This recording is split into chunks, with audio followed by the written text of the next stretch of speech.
ॐ सहनावतु सहनौ भुनक्तु सह वीर्यं करवावहै तेजस्विनावधीतमस्तु मा विद्विषावहै। ॐ शान्ति शान्ति शान्तिः। श्रुति स्मृति पुराणानाम् आलयं करुणालयम् नमामि भगवत्पादम् शङ्करं लोकशङ्करम्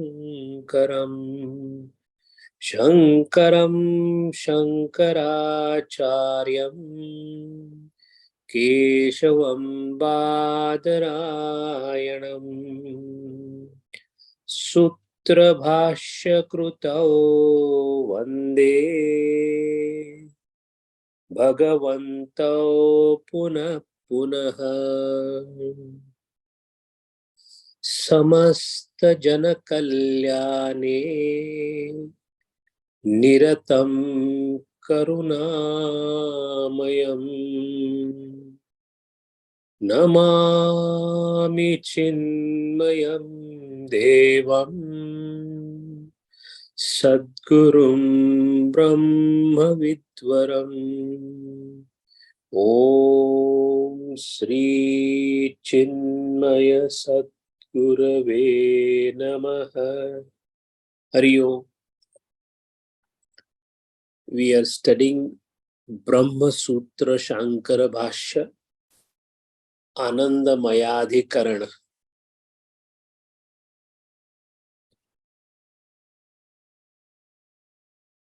For us to realize that I will not be able to see an object if I do not have eyes. One who is blind cannot see an object. That means an object cannot be perceived if that particular indriya is not there. And indriyas by themselves do not perceive the object but communicate what is being seen, heard, touched, smelt to an organ called mind, which in turn perceives the object. We are all aware of this much perception in the world because we do it every day.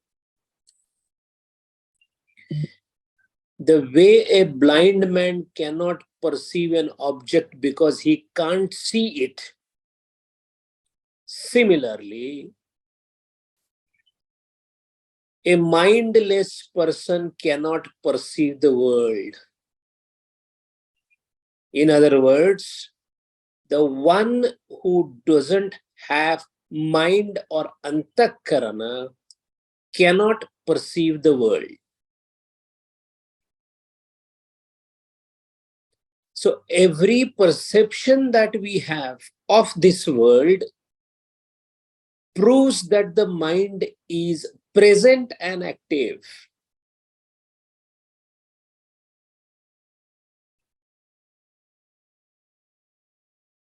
A mind cannot be present and active on two things at the same time.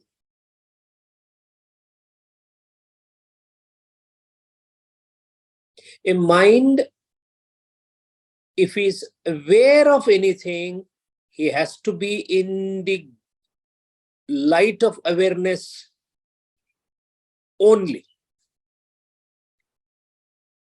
The mind or the antakarana flits from one point to another point in succession, not in simultaneity.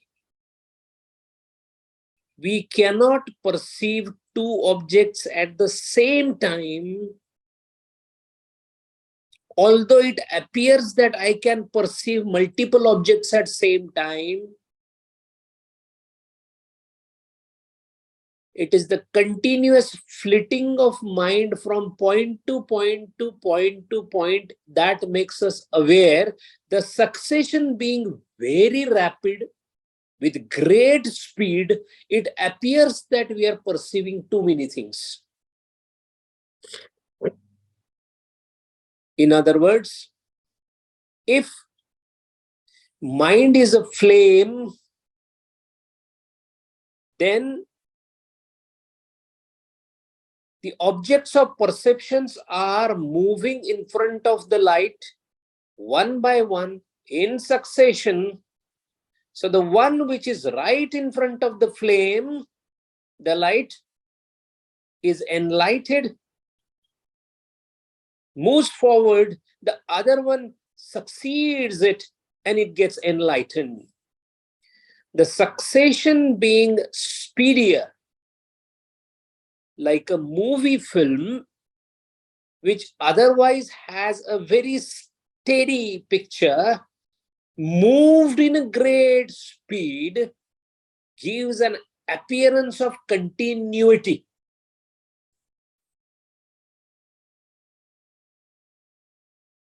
So two fundamental principles come out. One, I cannot perceive world if mind is absent. A logical corollary is, world is nothing else but the creation of mind. It proves that you are not in the world is in you.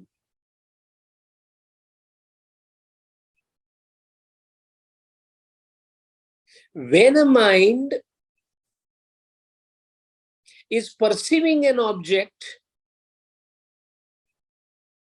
at the exclusion of another objects or all objects, it is only thinking of that object. More the time mind spends in perceiving an object, not letting other objects to supplant it.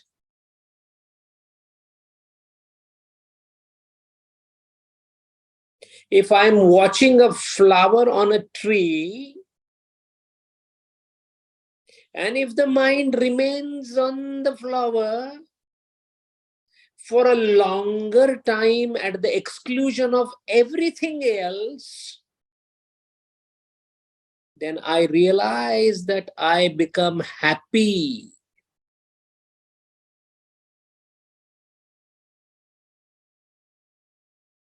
The more time the mind spends on an object at the exclusion of all other objects,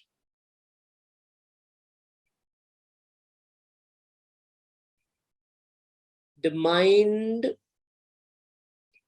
gets to know the object more and more and more.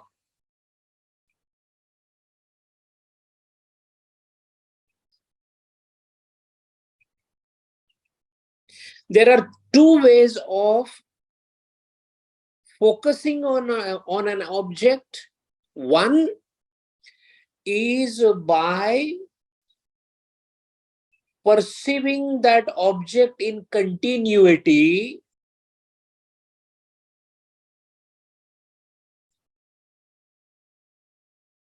The very reason why a desirous person gets glued to the view of a beautiful lady walking on the road is not because of the beauty of the lady, is because of his mind or the focusing on the object for a longer time at the exclusion of all other things,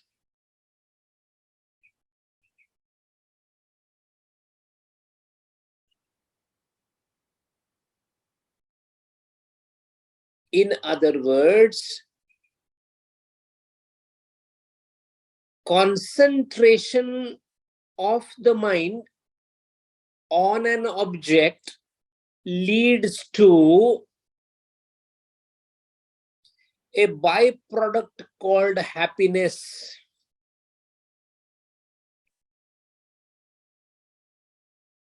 If the happiness resides in the object, then continuous presence of the object should continuously give the happiness.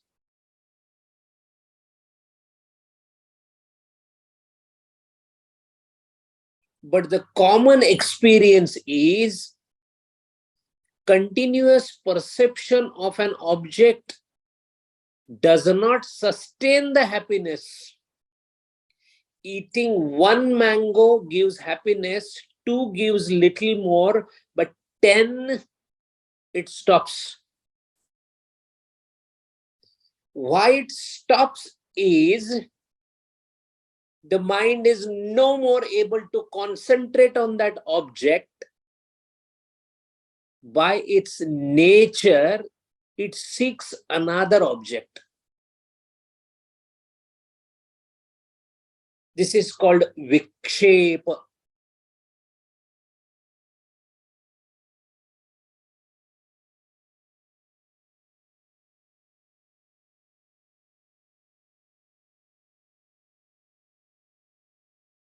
The object that the mind concentrates upon, if it is not an object subjected to indriyas,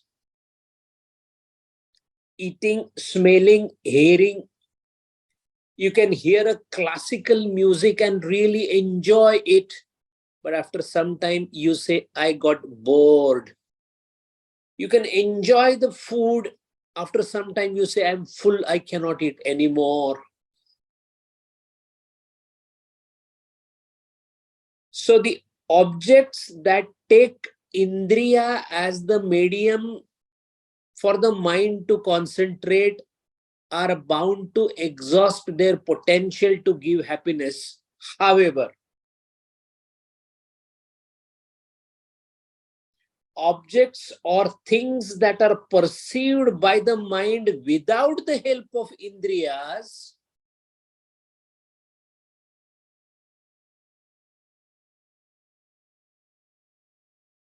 they give longer lasting happiness,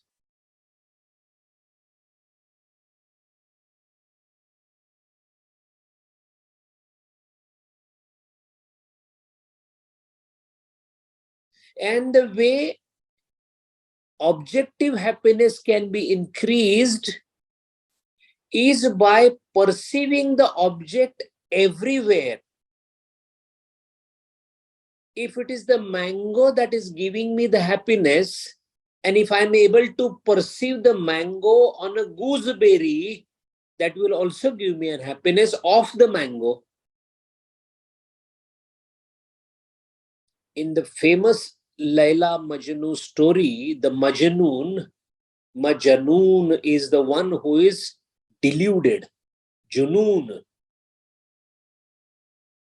He saw Laila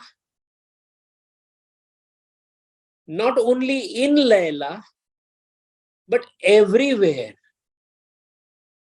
So the object is seen not only in the object, but object is seen everywhere. So continuously he was in the deluded mind state. And he was happy about it. So 2 ways the mind can work. One, by concentrating on an object to get the happiness, or seeing the same object everywhere, irrespective of what is the object lying underneath.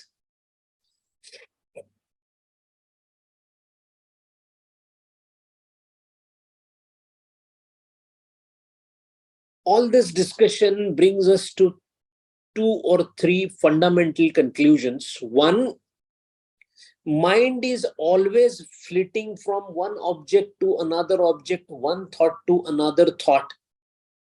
And the flitting itself is for the sake of wanting to gain the happiness which comes only by not flitting.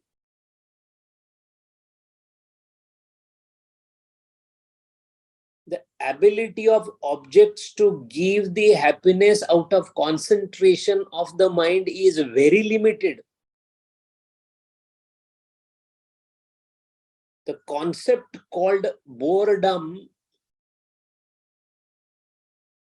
comes to the mind when the mind tries to preoccupy objects for the sake of satisfaction or happiness. Mind, well, the mind is always hankering for only one thing, and that is happiness. What do you want in your life? Happiness. All wants, desires, vasanas in the life are for only one thing, happiness. And each and every object that gives happiness lasts for some time or the other.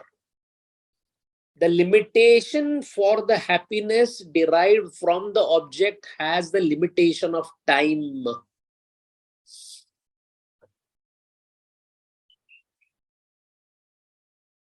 Even if I have the life of 1,000 years, it has a limitation of 1,000 years. So the happiness derived from the objects shall last till the time the concentration of mind on an object lasts. And since in our common experience, the concentration on an object lasts for a fleeting time, we are not able to get happiness in a sustained fashion, in a continuous stream, but by drop by drop.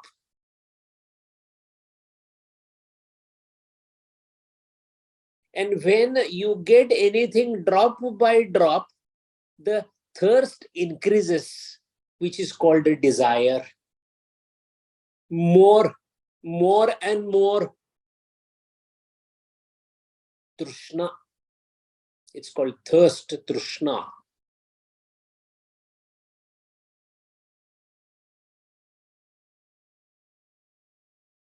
If this is the case, then can mind concentrate without an object? Now we are moving into difficult territory. Mind has ability to concentrate. Everybody agrees with it.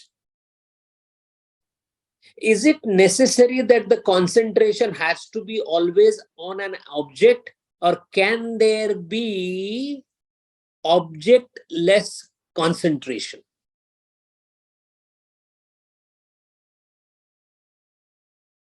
At the moment, it is even difficult to imagine. Objectless means what? Where? Because our mind is conditioned to think only with reference to an object. Something else has to be there, then only we can think of concentration.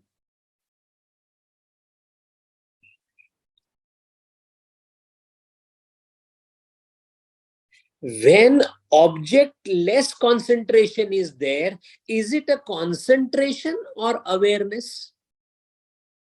Think.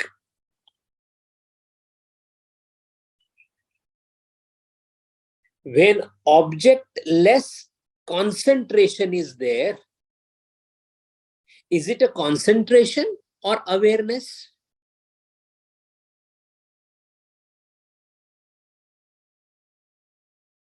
And if concentration gives rise to happiness, then objectless concentration or awareness will give rise to what?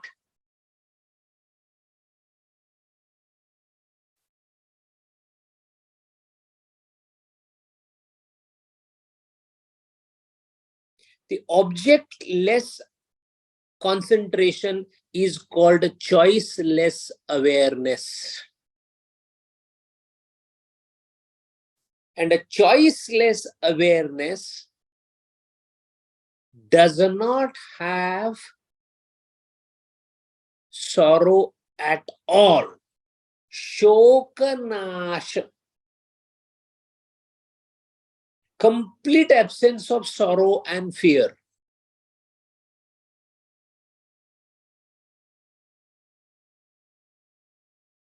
Now try imagining a person having choiceless awareness. He is aware but completely oblivious of all the objects in the world, including himself.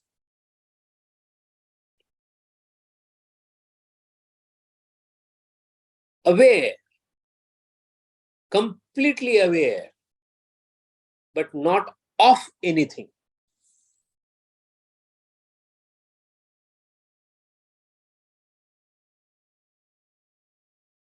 Such a condition is only possible when mind is not there. Why? Because presence of mind delimits the awareness to a limited thing.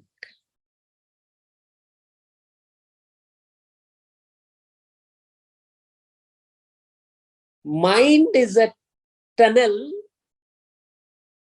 that restricts the light into a tubular vision.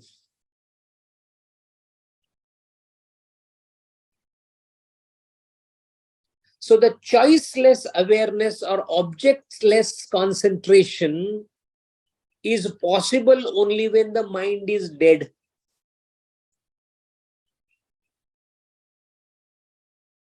And the sophisticated part of the mind or antakaran is buddhi. That means whenever the buddhi is functional, choiceless awareness is not possible.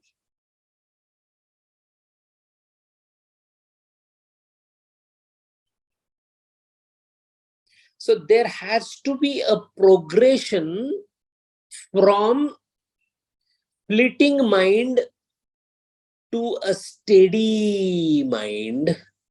A steady mind requires determination. Determination means nishchaya. Nishchaya means buddhi.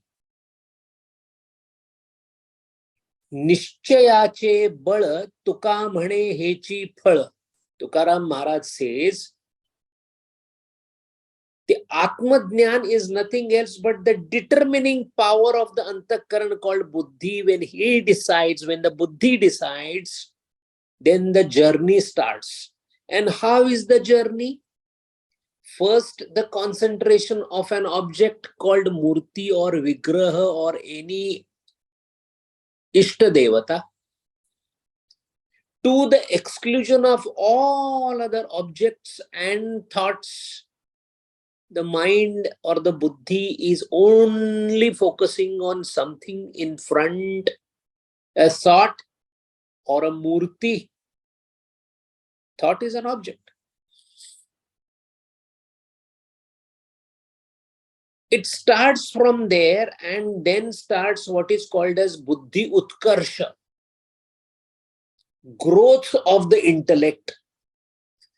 When you concentrate on any object or on any thought, what you are essentially doing is you are utilizing the power of buddhi only. When you utilize the power of buddhi, you have already entered into Vijnanamaya Kosha.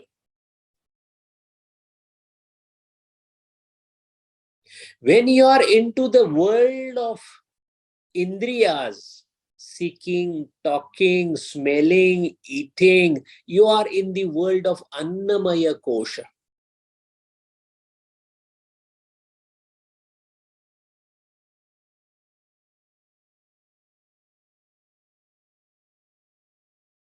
When you are thinking about your thoughts, you have stopped your indriyas, because now you are thinking about your thoughts. When you are thinking about your thoughts, you are in manomaya kosha. You are trying to see the operations of mind. You say, I want to sit quiet, shant baithna chahta hu. I want to be at peace. Why? You're trying to observe how this was happening through eyes, through ears, through. You want to stop all that. So basically, you're trying to cut off the annamaya kosha. When you cut off the Annamaya Kosha, you become aware of how the Annamaya Kosha is getting operated. Who is the real master of the Annamaya Kosha? You realize it is nothing else but the pranas. The whole body that you see on the front is just a shield. Inside is continuous flux, influx and outflux movement of the pranas.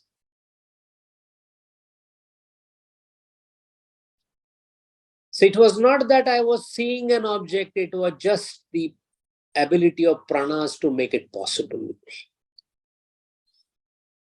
You realize that I was just taking the breathing, and the breathing was basically to regulate the functions of the body internally, with all those stomach, intestines, nerves and muscles and everything working at the dictates of the prana. Focusing there, you realize that these movements of the prana, which is tangibly perceived in respiration or breathing or the shwasa, uchchavasa, is ideally being controlled by mind. It is the mind which is giving orders or channelizing the pranas, after which the prana moves, and then the pranas make the body called Annamaya Kosha to move. So now you think about the Manomaya Kosha. As we see about the Manomaya Kosha, we realize that the diktat that follows from the mind is basically coming from the most intelligent part of the Antakarana called Buddhi. It is here that all these volitions or desires or the inclinations, everything is originating here and then getting propelled further by the next three bodies. So the Annamaya Kosha is sustained by the Pranamaya Kosha, is sustained by the Manomaya Kosha, is sustained by the Vijnanamaya Kosha. It is here that experiencing is complete. The sum total of all objective perceptions, cognitions is ultimately to give a kind of a state or feeling, experiential status is what Vijnanamaya Kosha is.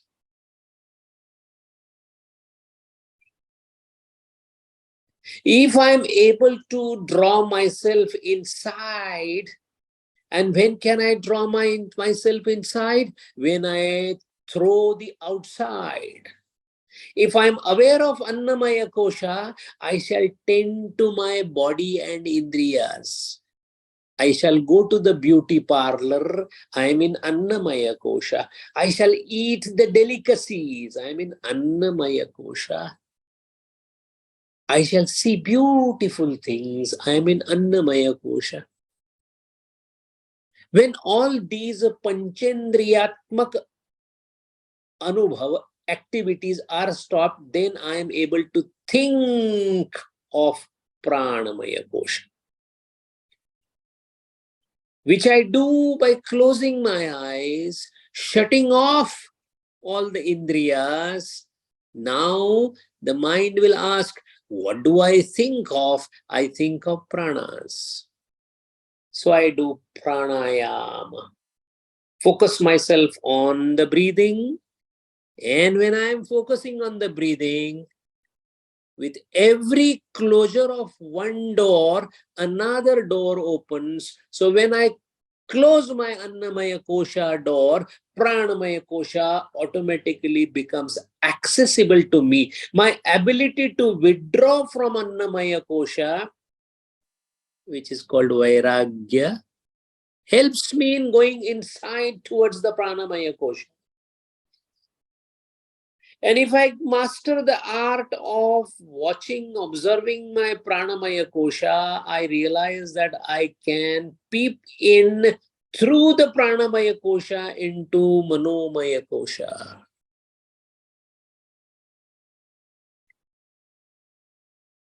When I peep in through the Manomaya Kosha, I come to the most luminous, intelligent part of my Antakarana called Vijnanamaya Kosha.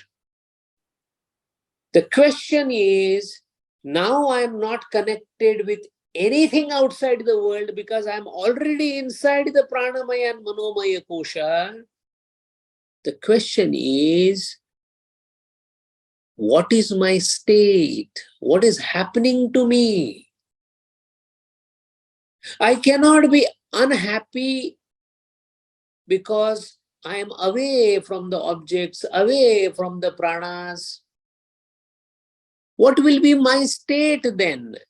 Am I a person who has no feelings, no emotions, nothing?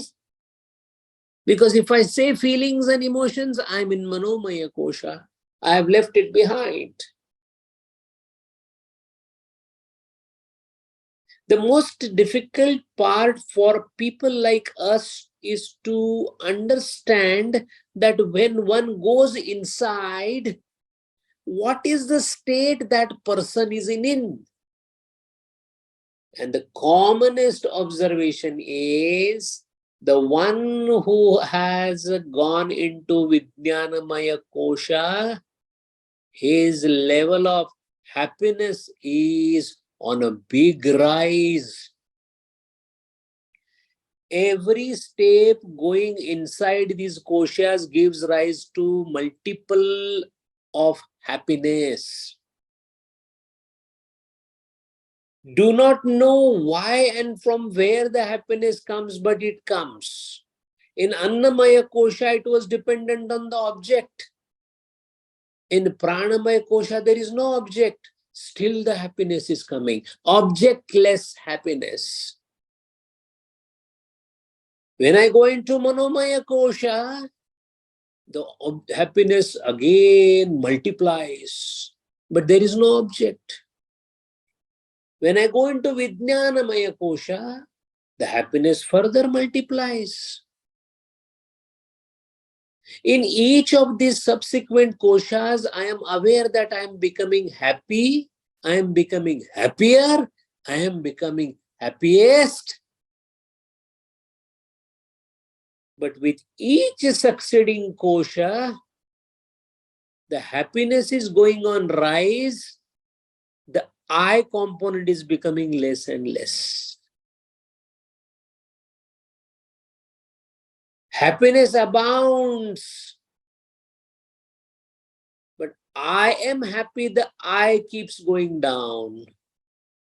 From Vijnanamaya Kosha, when I come to Anandamaya Kosha,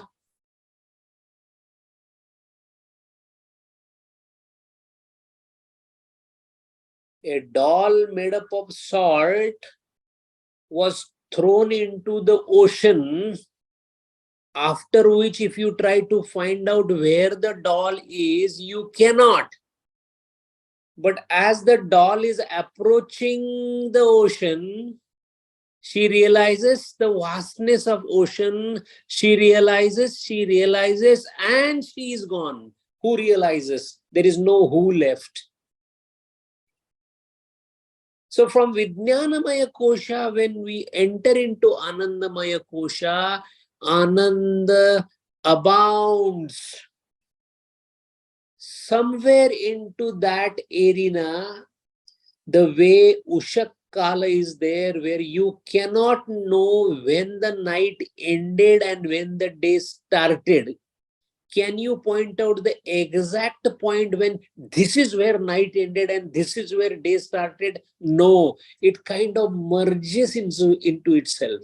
The darkness goes down, down, down, down, down, down, and the light comes up, up, up. When the light is in full fledged, darkness doesn't remain at all.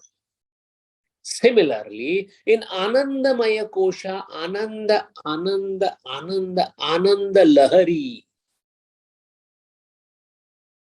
and the feeling that I am extremely happy, happy, blissful, blissful, and I is gone, only bliss.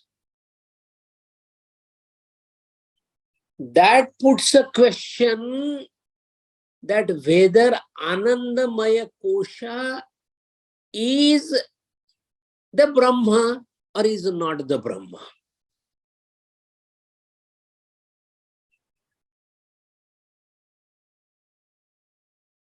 Because Brahma is where I is not at all there. The Anandam is abounding and abounding and abounding, but that puts two questions to us. One, the Anandam was at its highest, and that was being experienced, and the I became slow and low and low and disappeared. When I disappears, whether the Anandam also disappears or Anandam persists and only I disappears. And if I disappears completely, then how is it that who knows it is bliss?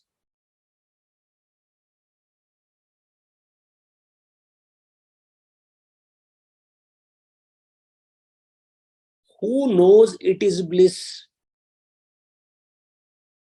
Because for the bliss to know that I am bliss is not possible.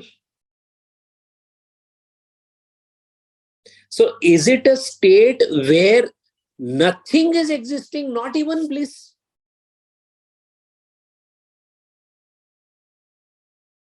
See the difficulty.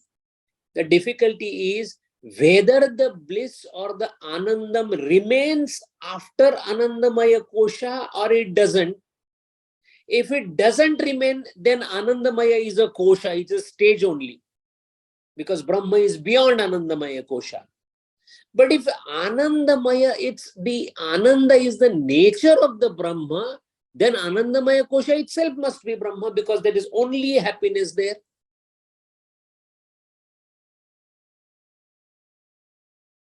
That is the question of Anandamayadhikarana. And the Shankaracharya in the explanation, he gives the same explanation, and the explanation that he gives is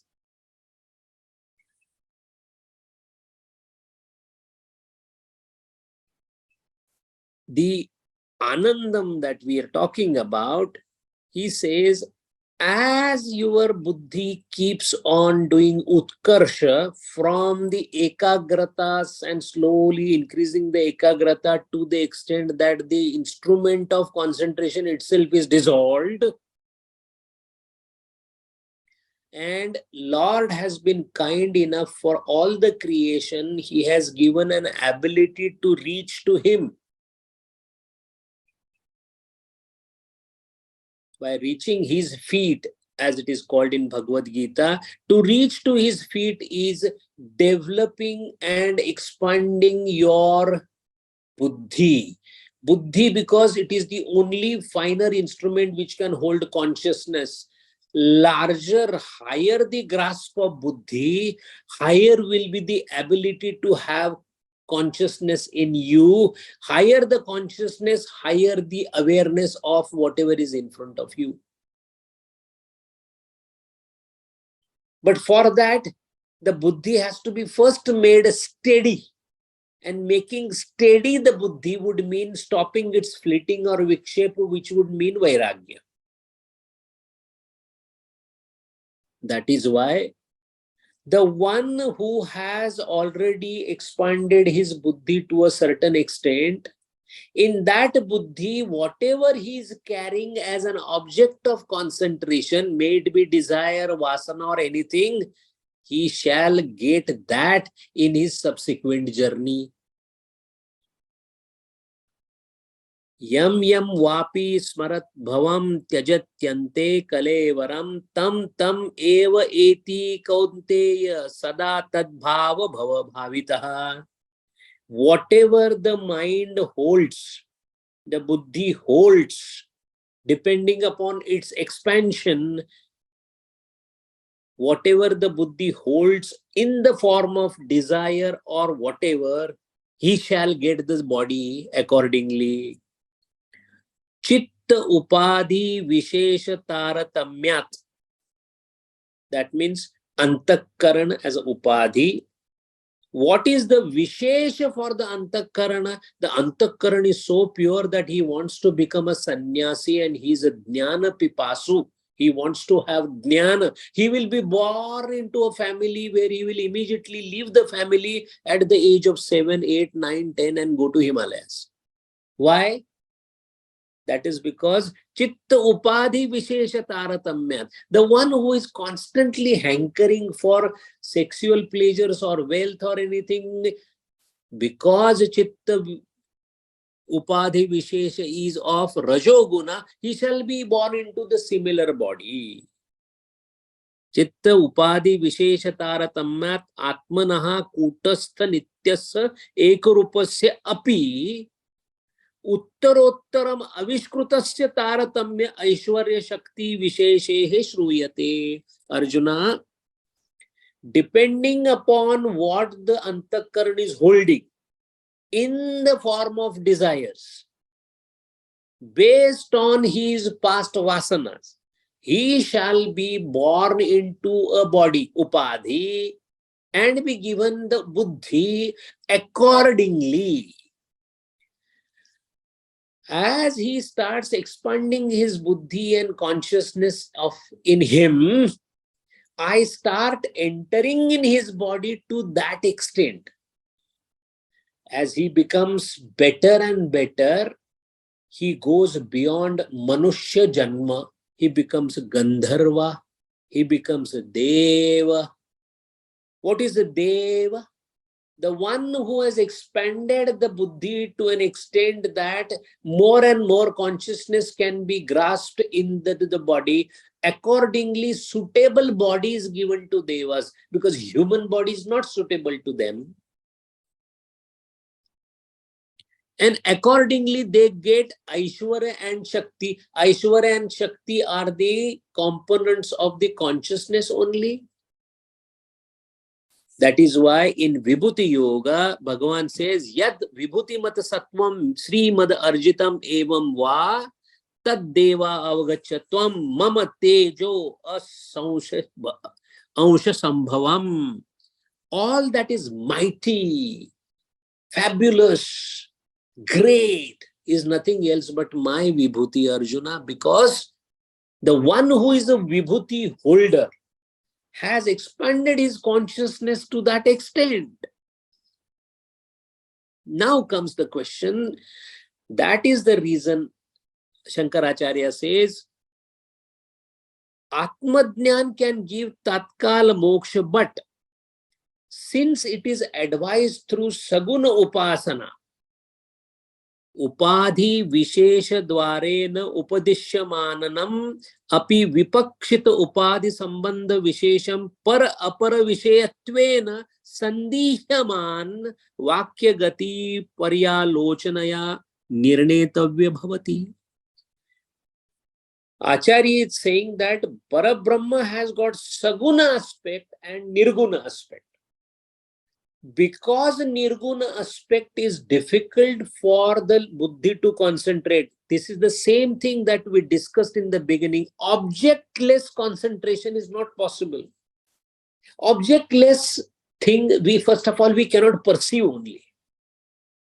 So how Nirguna Upasana is possible? Impossible, at least at the beginning stage, as Bhagavan himself has said in Bhagavad Gita. Concentrate on that which is not that.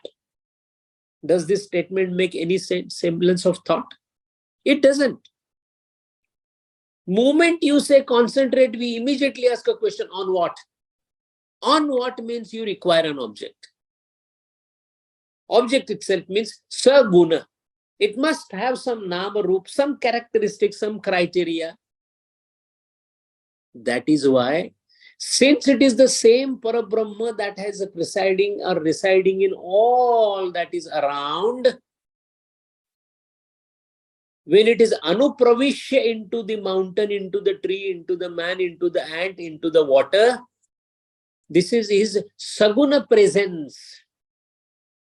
And saguna presence is saguna. That means it will have nama rupa and have some shape. It will be objectified. It becomes easier to concentrate. So saguna upasana is the way to reach the nirguna upasana. When saguna upasana is mentioned in Veda or Upanishada, a doubt comes to the mind that this saguna Brahma is the last step or it is not last step. Saguna upasana will lead to, because saguna upasana means there has to be phalam. And what is the phalam of saguna upasana? The prapti of saguna Brahma. The prapti of saguna Brahma, is it the end, or we still need to walk further to nirguna? This doubt may come. Sandihyamanam. That is why Anandamaya Adhikarana has been started. Ekameva api Brahma. Brahma is one. Apekshito upadhi sambandham nirosto upadhi sambandha cha upasyatvena jneyatvena cha vedanta upadeshya iti. In one statement, Acharya has told the gist of Upanishadas, what it is. Upadhi sambandhena. If it is upadhi yukta, then it is a saguna upasana. And when we do saguna upasana, it is called as saguna Brahma is upasya. When it is not through any object, when it is objectless concentration, then it is a jneya. Upasya or jneya. Upasya or jneya. Upasya means objectified. Saguna upasana. Narayana, Hari, Vithala, Sri Krishna, Shaligrama. All these are saguna upasana. In the journey towards saguna upasana, buddhi undergoes expansion or development. Vikasa Shila buddhi. More the vikas of the buddhi, more and more aishwarya of the consciousness comes to the person who is meditating. More the aishwarya, he becomes vibhuti. More and more vibhutis are known to him. He moves forward in saguna upasana. He may even do Hiranya Garbha Upasana, whereby he becomes close to Ishvara, having complete control on the universe. Ishatva, possible. It is also Vibhuti. But it is Saguna Upasana. Then going beyond that, and going beyond that means you have to drop Saguna. Dropping Saguna is becoming Nirguna. Nistraigunyo bhava Arjuna. Bhagavan has given the destination to Arjuna. Arjuna, I have told you Vibhuti Yoga. Look at me. Frightening my Swarupa. Look at my exhibits that you see all around. But I am not that. I am beyond them.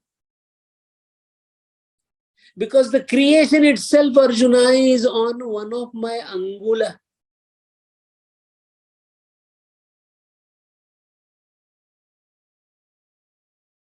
While taking this journey from Saguna to Nirguna, a territory comes where nothing is perceived of the world, no objects, nothing, but only Ananda. Only Ananda. And Ananda is possible only after Shoka Nasha. In Shastra, it is still called Abhasa. Abhasa means not truth. Abhasa has got Saptavastha, 7 stages of Abhasa.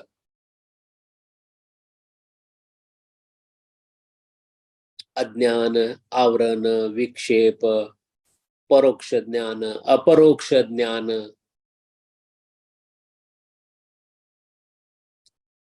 Shokanasha, 6th avastha is Shokanasha. 7th avastha is Ananda Vyapti. Ananda. But still Abhasa. Now, if Ananda is still Abhasa, then beyond Ananda, what is there? Because Shokanashi is 6th avastha. Shokanashi means no sorrow whatsoever. If all sorrow is gone, then there must be Ananda, no? No. Shokanashi is first, which is possible after Nissandeha Brahmadhyana. All right. So Shokanasha, the person doesn't have sorrow and fear at all. Not having is a negative state. It's a negative connotation. I'm not at all unhappy. That doesn't mean you are happy. No, but when he's not unhappy, that means he must be happy. No. We are talking of happiness and sorrow as dvandva.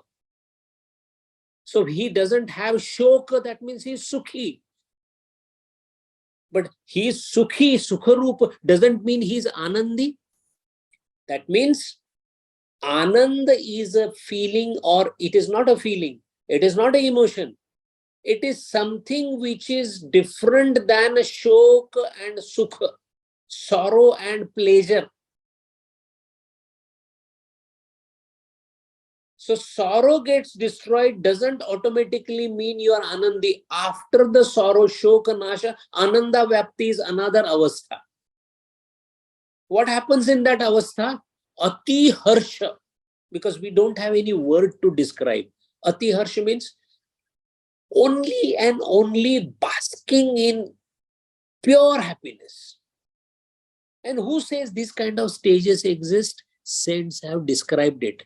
Tukaram Maharaj says, Anandache dohi ananda taranga, Anandache anga, Anandache. He says there is happiness, happiness has a body of happiness, happiness has an appendage of happiness, happiness around all happiness. Bliss all around, Ananda Vyapti. And yet it is Abhasa Avastha. That means stage beyond this avastha is the Nirguna Nirakar avastha. Now comes the question. Ananda itself is not known to us. Bliss is not known to us. Happiness is known to us. Happiness is ansha of bliss. And happiness is an experience dependent upon mind. Happiness can only be experienced by the mind. So first of all, happiness is an experience. To experience, the experiencer has to be there, which is mind. When the mind itself is dissolved, then whatever happiness exists is called bliss, which is not comparable with happiness. Although happiness is a ansha of bliss, Now that bliss which you get comes in the stage after the aparoksha jnana, and that is why in Dakshineshwar, when Ramakrishna Paramahamsa was staying there, there were many sadhus who had come there and they were staying in Dakshineshwar, either on the pilgrimage or otherwise. Because he was Maha Avatar, many exalted souls who had reached to a very high stage were waiting for final liberation. They were coming there to take the blessing of Ramakrishna. One such sadhu stayed in a small hut in Dakshineshwar. All he was doing was, he used to come out of his hut once in a day, look at the sky, and only laugh so loudly with happiness and go inside. He was not at all interested in anything. Some people used to go and feed him. He was never interested in anything, but he was always in a state which was full of bliss. Similarly, Tapovan Maharaj, when he was on his way to Himalayas, it was around 48-50 degree temperature in summer on the way to Himalayas in north. And he saw that one yogi, without any cloth on the body, was sleeping on an absolute hot stone in the full summer, and he was lying there and laughing and smiling. Initially, Tapovan Maharaj thought that he must be a lunatic or a mad person, so he thought of helping him, Bhutadaya. So he went, and that man literally threw his hands towards Tapovan Maharaj saying, "Go." It was only later Tapovan Maharaj realized that he was in Anandamaya Avastha. Shokanasha, scorching heat, burning skin, nothing affects. But the ladders are so difficult that whether this Anand is the last Avastha or there is an Avastha beyond that. Anandamaya Kosha is the last station or it is penultimate station, not ultimate, is the question, is the subject of Anandamaya Adhikarana. Let us not forget that we are studying the highest scripture called Brahma Sutra. The questions discussed here are not of ordinary people. The questions discussed here are not even of ordinary sadhaka. The questions discussed here of extraordinary tapasvis. And that is why Nirguna Nirakar has even no Anand. Satyam Anantam Brahmam.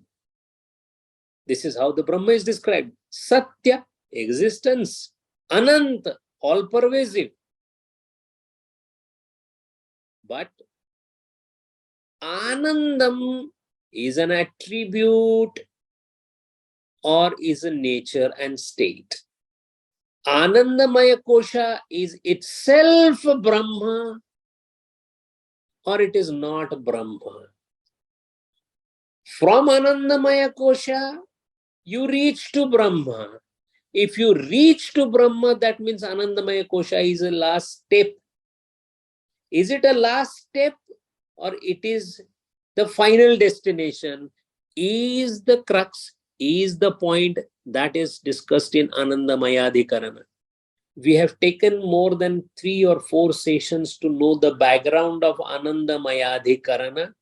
Now in the next session, we will actually be taking the arguments. There are 7 arguments put forth by opponent party saying that Anandamaya Kosha is Brahma. And there is a counter argument saying that it is not Brahma. The one who says it is Brahma, they have given their own reasons. And Shankaracharya and the Vrittikara has defended their saying that no, even Anandamaya Kosha is not a Brahma. Brahma is different than Anandamaya Kosha. We shall see those arguments. They are more technical. They are more based on grammar. We shall not go into the depth of it because it is very dry in discussion. But we will just browse through that and then we will be concluding the Anandamaya Adhikarana. Hari Om. Om Purnamada Purnam Nidam Purnat Purnam Udachyate Purnasya Purnamadaya Purnameva Vasishyate. Om Shanti Shanti Shanti. Hari Om Shri Gurubhyo Namaha. Hari Om.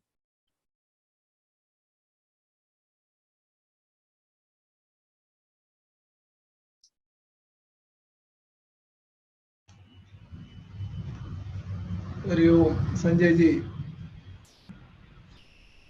This is again, it is too difficult to, follow. My doubt is that without a medium, how the Ananda can be transmitted? Because without any medium, we cannot, without a, wire, electricity cannot be transmitted. Similarly, without a medium, how the Ananda can be transmitted? This is the question. Anything that is transmitted is application of electricity. Electricity, when it is not flowing through the wires, is still an electricity. So anything that is experienced is happiness. Anything that goes beyond the experience is bliss. So if you have a medium for the happiness, that means it is happiness, not bliss. The presence of medium itself indicates that the one who is experiencing and the experience are different. Unless the experience is different than the experiencer, experience cannot be experienced. So that means for every experience, it requires an entity called experiencer and experience which is different than the experiencer. Whenever happiness is there, there is a person who experiences the happiness. But for the bliss, there is no experiencer. The bliss itself experiences bliss. Now, this concept of Ananda as Ananda Avastha, Swasamvedyata,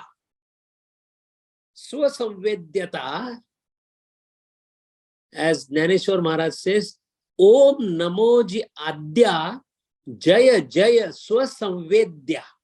Swasamvedya. Swasamvedya is you are the nature of bliss and you being bliss experience the bliss. Now this is something which is beyond our understanding because ये खाने की चीज है सोचने की. तू कहता आखन की देखी, तू कहता लेखन की लेखी, मैं कहता आखन की देखी. कबीर महाराज says, तेरा मेरा मनवा कैसे एक होई रे. You cannot think of it unless you yourself have it. That is why entire Kenopanishad is dedicated to this particular difficult question. The one who says, I know Brahman doesn't know it. The one who says, I don't know, knows it. So that is why medium, if it is required, we are still talking about experience, lok, experiential world. This, what we are discussing, Anandam, is beyond experiential world. Hari Om. Yeah, okay, that's good. Actually, the heat is conveyed transmitted through three mediums like conduction, convection, and radiation. We have learned it in this school. Yes. Uh, can we compare this to the radiation level? No, the radiation again indicates the heat getting transmitted. We are talking about heat in the heat. We are not talking about heat getting transmitted, because moment again you say transmission, there is a transmitter. Why it is difficult, why neti is used, is because of this difficulty of our thinking, because we can only think, our problem is our intelligence. Our intelligence can only use pramanas to grapple with this question, and that one which we are talking is beyond pramanas. It is direct experience, aparoksha anubhuti. So that is why when you talk of heat, think of heat experiencing the heat, not heat transmitting the heat. When heat is transmitted, then somebody who is experiencing the transmitted heat. That's why in Samadhi Avastha, till we go to Nirvikalpa Samadhi, you are experiencing the higher states. There you can use this conduction, convection, and radiation. However, beyond that, it cannot be in these three terms. Beyond that, what is it? Beyond the heat is heat is heat. Heat is experience itself by becoming heat. That is the maximum explanation that can be given. Hari Om.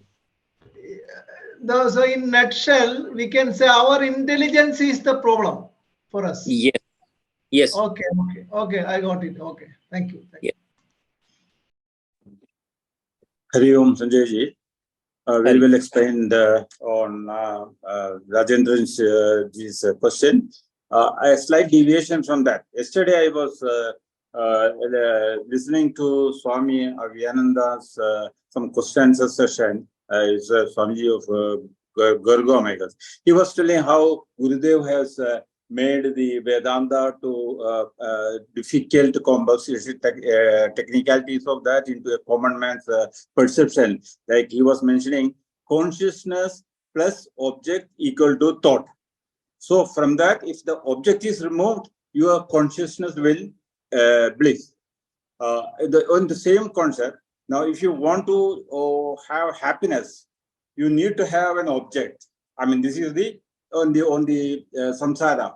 The moment you get up, you think about something, then only either happiness or sorrow comes.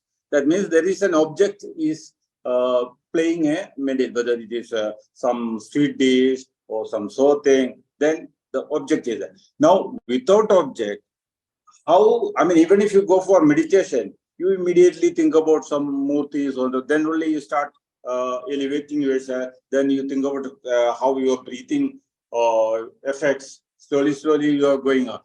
Now, there's again, you have mentioned about the energy embedded in the what you call, whether it is water, electricity is embedded in the water power.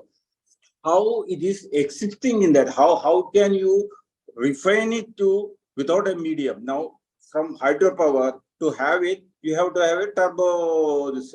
Unless that is there, you cannot see the electricity. Similarly, happiness is embedded in every one of us. Now, to refine that happiness, some medium is required. Like for a nuclear, this thing, you need receiving all those things. For hydropower, you need a flow, high power flow, high force flow. Similarly, the happiness embedded in us to come out, to feel or experience, you need a medium, no? The happiness definitely requires a medium, because the person who is enjoying the happiness is different than the happiness. If I am happiness myself, I will not be requiring happiness to be coming from anywhere. So when I want to experience the happiness, that means the happiness is away from me in the object. Agreed. So you have to extract the happiness from the object and leave the object. That is what we do when we eat the food. The food is entirely material thing, but we enjoy, that means we take happiness out of it through concentration, and then we discard the food. It goes through the body, stomach, etc., etc. Now imagine that you have started putting yourself into the concentration exercise. In concentration exercise, what happens is, you start deriving more, extracting more and more happiness from the object. Through concentration, concentration is nothing but a practice of extracting more happiness from that particular object. So when you take a murti or when you do some meditation on Shaligram or Vishnu or whatever, what you're trying to do is you're trying to extract more and more happiness through the act of concentration. Now, from where you are extracting this particular happiness? The happiness that is lying already there in that object is nothing else but the consciousness presiding there is meeting the consciousness in me. So what is happening? A part and parcel of consciousness called me is focusing and concentrating on part and parcel of consciousness called murti or an object or whatever. When these two consciousness meet each other, happiness meets happiness, and that is how the happiness is created. Now the question is, I want more and more happiness. The ability to go more and more happiness is your vikalpa or vigraha has to be bigger and bigger. Now, how can you concentrate on entire earth? It is beyond our imagination at the moment. But if you say concentrate on samosa or any food object, easy, possible for us because we do it every day. Now, when you start practicing it on a larger object, naturally you get larger extraction of happiness from that object. So when Pancha Mahabhuta is your object of concentration, you will get the happiness of entire Pancha Mahabhutas in you. Once you taste that happiness, then you're not interested in the smaller happiness. But somebody who has gone beyond Pancha Mahabhuta is not even interested in Pancha Mahabhuta. Somebody then who has gone at Hiranyagarbha level is not interested in Hiranyagarbha. So these are stage-wise extraction of consciousness as you go ahead, and that is stage-wise extraction of consciousness is basically having higher and higher happiness. But every time you require an object, initially the object is food or water or something, then the object becomes the murti or some vigraha. Then you go further, Panchamahabhuta. Then you go, now for example, buddhi can itself be an object of concentration. Buddhi concentrating on buddhi. It is beyond our imagination, but it is done by yogis. We saw it in Patanjali Yoga Sutra. But at the end, when you keep getting larger and larger and larger object, a time comes when you don't require an object. That is the stage when you get what is called as objectless concentration. Objectless concentration meaning in simple words, nirguna nirakara sadhana. Hari Om. Hari Om.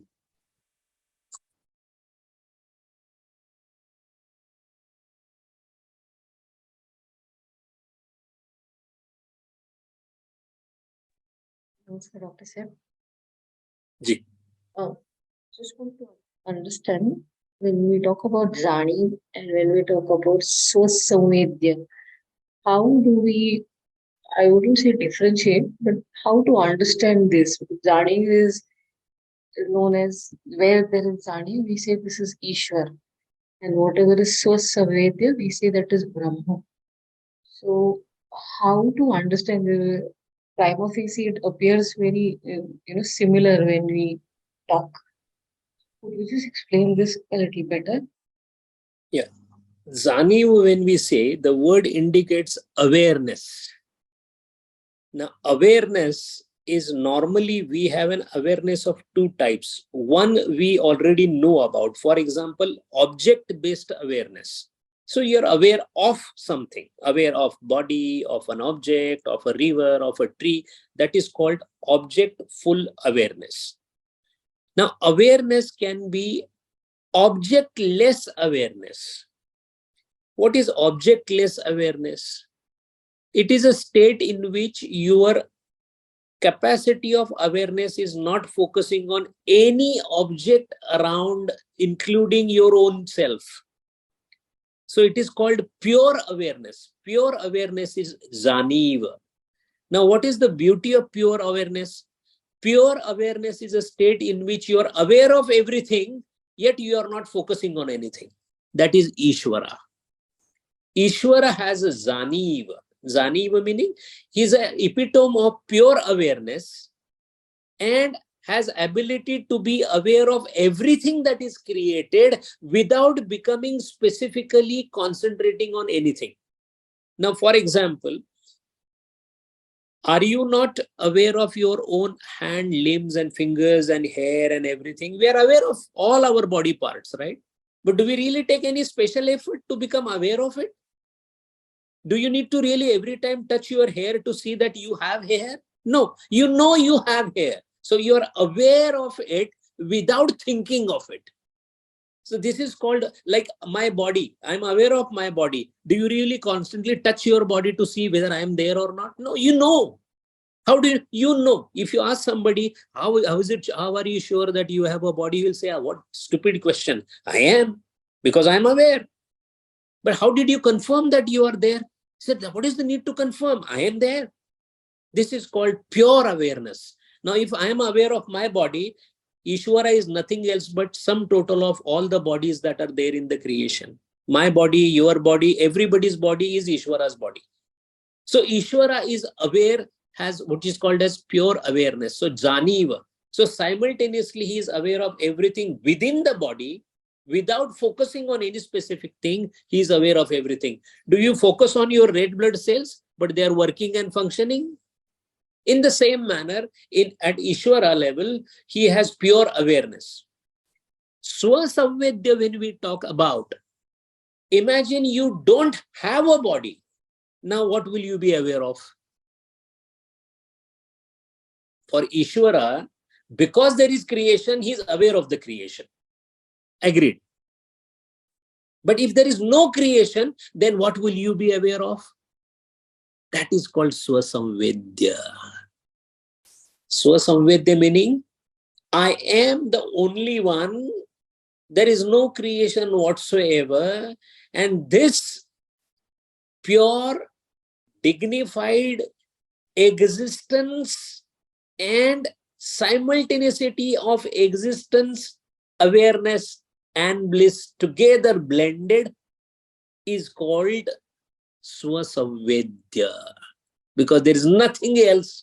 There is no creation, no Ishvara, no Maya, nothing. It is so difficult for our buddhi to imagine. That is because our buddhi is so limited. Only when saintly people, Sant Gyaneshwar, Tukaram, Ramdas Maharaj, when they think, there is no thinking. They are in that. And then from that avastha, they ask you a question that, oh, somebody asked me about creation. How stupid. It has not happened. Why? In their state, there is no Ishwar. There is no Maya. There is no creation.